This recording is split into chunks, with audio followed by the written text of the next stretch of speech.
Assalamualaikum warahmatullahi wabarakatuh. Alhamdulillahi rabbil alamin. Wa bihi nasta'inu ala umuri dunya waddin. Wassalatu wassalamu ala asyrafil anbiya'i wal mursalin wa ala alihi wa ashabihi ajma'in. Amma ba'du, qala Allah subhanahu wa ta'ala fil Qur'anil azim wa huwa asdaqul qailin. A'udzu billahi minasy syaithanir rajim. Ya ayyuhalladzina amanu kutiba alaikumus syiyam kama kutiba alal ladzina min qablikum la'allakum tattaqun. Shadaqallahul aliyyul azim. Pendengar dan pemirsa sekalian yang berbahagia. Alhamdulillah, hari ini kita sudah memasuki hari pertama dari bulan suci Ramadan. Bulan yang menjadi penantian umat Islam sejak bulan Rajab, bulan Sya'ban. Umat Islam selalu berdoa kepada Allah Subhanahu wa taala. Allahumma barik lana fi Rajab wa Sya'ban wa ballighna Ramadan. Ya Allah, limpahilah keberkahan kepada kami di bulan Rajab dan Sya'ban, dan panjangkan usia kami sehingga kami dapat berjumpa dengan bulan suci Ramadan. Hari ini kita sudah memasuki bulan suci Ramadan. Nah, karena kita sudah ketemu dengan bulan suci Ramadan, apa yang mesti kita lakukan? Seorang kekasih yang merindukan bertemu dengan kekasihnya tentu tidak sekedar rindu ketemu lalu hilang rasa rindu tersebut. Tetapi justru bagaimana kita memaknai rasa rindu itu ketika bertemu dengan orang yang kita rindukan. Demikian halnya dengan bulan suci Ramadan. Kehadirannya tentu tidak hanya hadir kita ketemu lalu hilang rindu itu. Tetapi kita mesti memaknai kehadirannya dengan betul-betul memaksimalkan waktu kesempatan yang ada selama bulan suci Ramadan untuk melakukan kebajikan-kebajikan yang dalam keyakinan kita diyakini bahwa segala kebajikan itu dilipat gandakan pahalanya oleh Allah Subhanahu wa taala pada bulan suci Ramadan. Sahabat dan para pendengar pemirsa yang berbahagia, kalau kita lihat ayat yang kami bacakan tadi, tujuan disyariatkannya ibadah puasa di bulan suci Ramadan adalah agar kita semakin memperbaiki, menguatkan, meningkatkan kualitas ketakwaan kita kepada Allah Subhanahu wa taala. Apa sih yang dimaksud dengan takwa?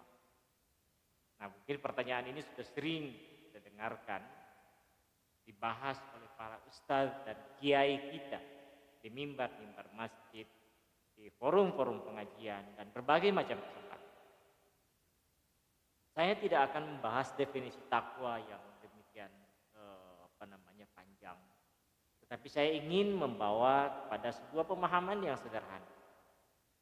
Puasa, ketika seorang yang berpuasa, apakah itu orang dewasa, remaja, bahkan anak kecil sekalipun, ketika dia sudah mengatakan puasa, dia puasa pada waktu siang Ramadan, maka mereka sekali-kali tidak akan mau membatalkan puasanya.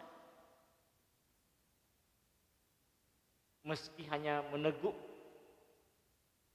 seteguk air untuk menghilangkan rasa dahaga di dalam kamar yang tertutup. Kenapa, pemirsa sekalian? Karena yang berpuasa itu menyadari bahwa kapanpun dan dimanapun tidak ada yang tersembunyi bagi kita. Kita berpuasa karena Tuhan. Nah, karena kita berpuasa karena Tuhan, maka segala sesuatu kita peruntukkan pada Tuhan. Dan karena Tuhan kita yakini kapanpun dan dimanapun tidak ada tersembunyi baginya, maka kita tidak akan mau membatalkan puasa kita hanya karena tidak dilihat oleh makhluk lain.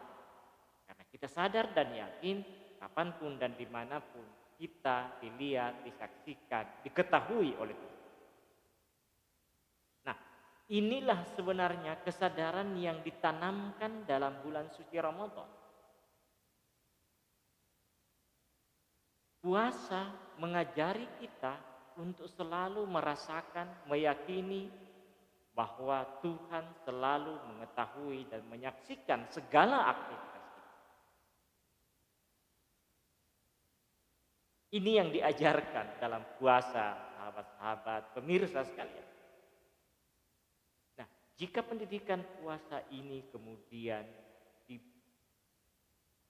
dibawa ke bulan-bulan berikutnya, ketika kita keluar dari Ramadan, maka kesadaran ini akan terpatri dalam diri kita, iman kita, jiwa kita, bahwa kapanpun dan dimanapun Tuhan selalu bersama kita. Tuhan selalu menyaksikan kita. Tuhan selalu mengetahui segala. Nah, karena Tuhan selalu mengetahui segala aktivitas kita, maka kita tidak akan pernah melakukan perbuatan atau tindakan yang dilarang atau dimurkai atau tidak diridhai oleh Allah Subhanahu. Bisa dibayangkan bagaimana umat manusia, khususnya umat Islam, jika kesadaran puasa ini terpatri untuk 11 bulan ke depan. Insya Allah kehidupan pasti akan lebih aman. Jauh dari tindakan-tindakan yang selama ini kadang tanpa sadar kita lakukan, atau mungkin bahkan sadar kita lakukan untuk menentang ajaran yang diajarkan. Ketika seorang yang telah dididik di bulan suci Ramadan lewat puasa untuk menyadari kapanpun dan dimanapun dia selalu diketahui dan disaksikan oleh Tuhan, maka jika dia seorang pedagang, yakin dia akan jadi pedagang yang jujur. Dia tidak akan memanipulasi timbangan dan ukuran, karena dia sadar apapun tindakannya, meski makhluk lain, orang lain tidak melihatnya, Tuhan menyaksikan. Jika dia seorang pejabat, maka dia akan menjadi pejabat yang baik. Dia tidak akan mengambil barang yang bukan miliknya, karena dia sadar meski orang lain tidak bisa mengetahui, bahkan meski orang lain bisa dikelabui, tapi Tuhan selalu menjadi saksi atas segala keputusan. Sehingga tidak ada istilah akan ada terjadi korupsi, karena korupsi dianggap perbuatan dilarang Tuhan, maka yakin pejabat itu tidak akan pernah melakukan. Jika dia seorang kontraktor, maka dia akan bekerja dengan baik, karena meski pemeriksa dengan berbagai macam lapisannya tidak mengetahui apa yang dikerjakan, orang lain tidak mengetahui apa yang dikerjakan, tapi Tuhan mengetahui besi berapa yang dipasang, campuran berapa yang digunakan, kualitas aspal yang dipakai, dan seterusnya. Inilah sebenarnya hakikat yang diajarkan oleh puasa kita sebagai bentuk dari perwujudan rasa takwa. Mudah-mudahan kita semua menjadi hamba-hamba yang bertakwa sebagai hasil dari madrasah Ramadan yang kita akan lalui mulai hari ini. Demikian, Assalamualaikum warahmatullahi wabarakatuh.